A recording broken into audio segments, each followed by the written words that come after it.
So in my opinion, a real sleeper top tier deck for this event, the World Championship Qualifier 2023, is actually Spright, more specifically Melfffy Spright. There's a lot of different variants that you can play, but Melfffy Spright can deal with Tearlaments very easily going first or second.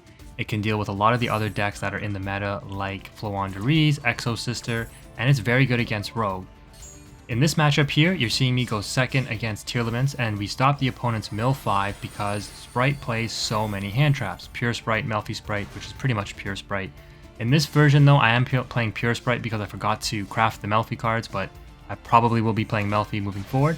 And if we just take a second to analyze this board here, you can see that we stop the Mill 5, we force the opponent to use both of their Shizu cards to go into a Bagooska so that they can stall out the match because they had no other play to extend with.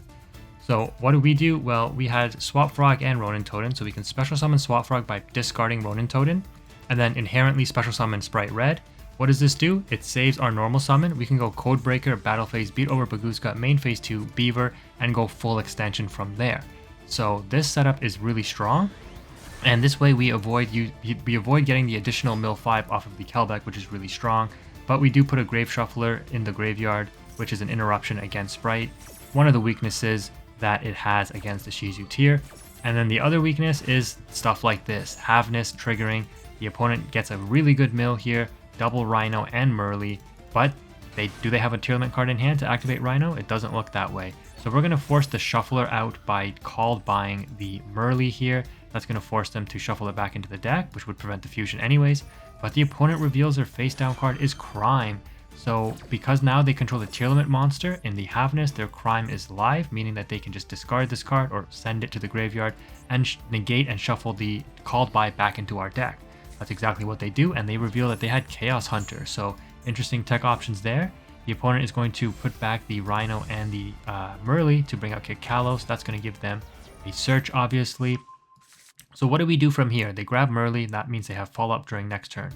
I have a couple of different options. I can still go for full Spright extension. I can go now for Spright Smashers though, and straight up just banish this Kit Kalos. Let's see what I opt to do here. I'm going to use the Codebreaker to clear out my extra monster zone so that I can bring out Elf, but I go into Gigantic, go into Blue from Gigantic, and then go Spright Jet. Now I link off Jet and Beaver to go into Elf, but off Jet I did grab Smashers, right? I'm going to try to bait out the opponent's Shuffler. So I wanted to make sure that, if they're going to target my two Spright cards in the graveyard, I can chain Smashers. So they're going to chain the Keldo here. They target the Swap Frog and the Red, and one of their cards, I think, the Kelbeck. We're going to chain Smashers to banish the Red. And that's going to banish the Blue on our field and the Kit Kalos off the opponent's field. And why do I do it this way? Because during my opponent's turn, the Spright Elf has a viable target in the Spright Jet now. The opponent did not shuffle it back into the deck. So we're still okay here. And we have extension to bring back during our opponent's turn. So we know they have Merly in hand, and now they have a mystery card. What are they going to do? Normal summon Merly. Is this going to allow them to play? I chain my Elf here because in case they mill a Shuffler, I want to just be able to at least get my Jet so I can get an extension on field for next turn, right? So sure enough, they did mill a Mudora. They milled Yugioh Mudora. Wow, this guy is just milling the nuts, I guess, huh? Both Yugiohs now at this point. Okay, so yeah, our Jet is going to trigger. We're going to bring Starter to hand so we can play during next turn. The Mill 5 on our side gets, oh my goodness, Maxi, Crossout, Beaver, Jet, and Veiler. The opponent hits Kelbeck, so that's going to be another Mill 5. Terraforming, Mass Change 2 to a 1 Fusion, Sharon, and Rhino Heart, but they can't use Rhino Heart unless this card is a Tearlament card. So they're going to use Sharon and Kelbeck, triggering the fusion for Kaleido Heart first, because by banishing the Kit Kalos, obviously they can't summon another one, it's limited to 1, but they can't bring out Root Kalos either because they don't have a King of the Swamp or a fusion substitute, so that limits their capabilities there. Off of this Mill 5, the opponent grabs, off of, they grab the Imperm, the Mass Change 2, Shardal Beast, which is going to give them a draw, Raigeki, and another Grave Shuffler, so that's not great. They got all 3 Grave Shufflers now in the graveyard. We hit nothing but interruptions and hand traps. Double called by, because the one was shuffled back into the deck, Maxi, Droll, and Ash Blossom. So it's really important to pay attention to those things. Unfortunately, I didn't summon my elf to a zone where, or didn't summon my gigantic to a zone where elf could point to, so it was targeted by Kaleido to spin back. And now my opponent is going to clear my board. They use one of their shufflers to shuffle some cards back into the deck, which is fine. They have 2 cards in hand. As long as they aren't Ash or Max C, we should be okay. So we draw a carrot, which is good, and we get our Spright starter through. This should win us the game now. We're going to search for Jet, and I know I have Gamma Burst left in my deck because it's not in my graveyard. I play one of it. I'm going to go into Gigantic, bring out Swap Frog, and look at this play. I'm going to dump Swap Frog here. And now I'm going to chain Ronin Tonin, right, to bring back. That's going to chain the opponent's Shuffler, the Mudora, which they only have 1 of now, but it's once per turn anyways. So they don't have the Keldo, and they've already used 1 Keldo and 1 Mudora so far. So this is going to definitely bait out the Shuffler here and put the Ronin Tonin back in. But if you've been paying attention, you'll see that I still have my normal summon for turn. So if you know anything about Swap Frog, you know that I can just return it to hand, normal summon it for turn, redump the Ronin Tonin. Now I can special summon the Carrot, go into Elf, and now Elf will not be interrupted. I can bring back the Swap Frog, dump another Swap Frog, bring back Ronin Tonin, and I just needed to get into a level 2 body that had enough attack points with Gamma Burst to beat over the Kaleido, because at this point I'm putting the opponent on literally nothing, right? They have 2 cards in hand that apparently are unusable, and I'm going to have Elf Revival next turn with no interruption from the Grave Shuffler. So the opponent needs to have something in hand that allows them to play. Oh my goodness, sure enough, okay, they got Scream and they got Diviner. So before they mill, or before they send like a Kelbeck or an Yugioh, I'm going to chain Elf now before they mill a Shuffler again and shuffle my target back. I'm going to grab blue, which is going to give me follow-up. So they do indeed mill the Kelbeck, or send the Kelbeck, sorry, to mill 5. And the mill 5 on their side reveals, once again, that Rhino Heart they keep putting back into the deck, but they can't use because they don't have a Tearlaments card in hand. Should have probably kept that Scream in hand, then they would have been able to play. But they mill another Kelbeck, a Duster, Mass Change 2, and Super Poly, with all of which are dead cards. We mill triple Imperm, Ash, and Spright Blue. So yeah, the opponent realizes it's over. They run their Diviner into our Sky Cavalry, and now at this point it's obviously game. We draw Soul Drain. This was a little risky. I mean, was I playing into a Havness? Probably, but I didn't even care at this point. So I knew I was going for game anyways. So we just boost up the Gigantic, and just like that, regular pure Spright without Melfffy still takes out Tearlaments, going second. Let's go ahead and take a look at the deck list. There are a couple different versions of Spright that you could play, but obviously in this format right now, the Melfffy version is by far the strongest, and the reason for that is because Melfffy of the Forest can be made with any 2 level 2 monsters, so just like Gigantic Spright. So it's super consistent to get this on the field. Then you detach a card, or sorry, material, and you search for a Melfffy card from your deck. The card that you search for is Caddy. This is special summoned during your end phase. Then when your opponent normal or special summons a monster or targets any monster for an attack, you return this card from your field to your hand and add the Melfffy Penny from your deck to your hand. When this is added to your hand, it'll trigger the effect of a face-up beast monster that you control returning to your hand because the Caddy was returned to your hand.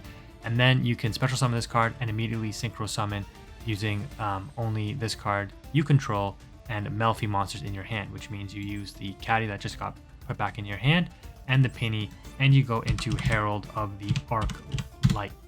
And this card, when it's on the field, because it's of level 4, means that any monster sent from the hand or main deck to the graveyard is banished instead. So what does that mean? Tearlament mill 5, all your monsters get banished. Discard cards off of like Rhino Heart being special summoned back or Crime activating. Any monsters get straight up banished. So this card is a floodgate against Tearlament. It's good against other decks as well though, but this card single-handedly on the board can shut down basically all of Tearlament's plays. So very, very strong stuff. You definitely want to play this. It's one of the most powerful interruptions that you can have against Tearlament. And then if you're looking at the deck list from here, you might want to cut like the Drolls and maybe like a Spright Pixies, and then you got a straight 40, which is pretty solid. From the extra deck, I would probably cut Cat Shark, maybe Unchained Abomination, and maybe even Herald of Pure Light. I like this card because you can recur hand traps from your graveyard, but you can definitely cut this and actually play Underworld Goddess, and I think this version would probably be the best version to play. So if you go into the actual deck list here, you want 2 Effect Veiler or 3, 3 Swap Frog and Ronin Tonin. This is one mini engine within the deck, obviously. 3 Max C, which is odd I didn't even draw one during that last match, but whatever. 3 Nimble Beaver. You don't want to play Angler just because it's hard to discard or send from deck, so it's just not worth playing. 1 Caddy, 3 Blue, 3 Jet. I like to play 2 Red and 2 Carrot, just because if one of these gets banished, I have a second one in deck to bring out. Also, these cards aren't bad to draw since they're free special summons, so they're good interruptions, they're good summons, they're not bricks. They help you with your engine. I just don't see why you wouldn't play 2, honestly. 1 Penny, 3 Ash Blossom, 2 Called by the Grave, 1 Crossout Designator, because you need all of the Maxi negation that you can get, because if your opponent resolves Maxi against you, you are likely passing your turn. Also, red can help negate Maxi also. For your Spright spells, which are all searchable off Jet, you want 2 Starter, 1 Gamma Burst, which helps you OTK, or beat over cards that you need to, like you saw in that clip. 1 Spright Smashers, which again, searchable and super useful against Tearlaments because it's a quick play spell that's a very good interruption to banish a critical piece of the Tearlament engine, like the Kit Kalos. Okay, triple Imperm, and the floodgate of choice is Soul Drain. You can opt to play this or not. You can sub this out for more hand traps. So what is the goal of Spright? Well, you know, it's a super consistent deck because any 2 level 2s gets you into Gigantic, which gets you into either any engine you want. It gets you into your Swap Frog engine, it gets you into your Spright engine, it can get you into anything, right? And with the Melfffy of the Forest, you have another mini engine that you're playing in the deck that synergizes really well. And during your opponent's turn, you're no longer level 2 locked if you use Gigantic or Starter, so you can obviously bring out the Herald of Arclight, which is a level 4. So overall, this deck is super strong because again, if you go first, you can have floodgates, you can set up for the floodgate with the Herald of Arclight, which is super consistent if you don't draw the Soul Drain. But during going second, you saw how the Ash Blossom that we had literally stopped Tearlament because it stopped the Melfffy off the Yugioh, and then the opponent had to do a really awkward play to go into Bagooska. If you draw multiple hand traps against Tearlament, you're slowing them down long enough that they aren't setting up a huge board. Like Imperm on Kit Kalos is usually turn ends right there, right? Then during your turn, you just out their board. So it's super strong still, and you know, Spright deals very well with Rogue because the core engine is super strong, right? Like there's almost nothing that really hard counters it. Even before Tearlaments was released, when I was playing Floowandereeze, I would need Dark Ruler no more to break their boards, and no one's playing Dark Ruler right now, right? So if you set up Carrot, Red Negate, you know, you have Smashers maybe, hand traps to complement your board as well, a Soul Drain, Call by Interruptions, like you can already see how tough this board can be to break. For the extra deck, obviously Herald of Arclight, Sky Cavalry, this is your play to go into Zeus because it can't be destroyed by battle, so you can easily swing this into a card and then make Zeus. And you could make a case that you want to play Downward as well, so you can make a 4 material Zeus, but you know, if you're not too locked on your turn, you can definitely go for this. But the extra deck is pretty tight, so I don't really know what you would cut. You could cut the Codebreaker or the Onibimaru. I never really found myself making this, but these are 2 options you could cut if you wanted to throw in the Downward. But then again, I rarely found myself making Zeus also, so there's also that. So yeah, Onibimaru, I already covered why you play the Melfffy Exosister monster, but 2 Gigantic, you don't really need 3, never really comes up ever. Oh, you can cut Nightmare Phoenix, sorry. Yeah, you probably want to cut Nightmare Phoenix actually, because I just put this in there as a random tech option. It hasn't actually come up, but you know, this is a decent option to tech in, as well as the Cerberus. You definitely need a Masquerena.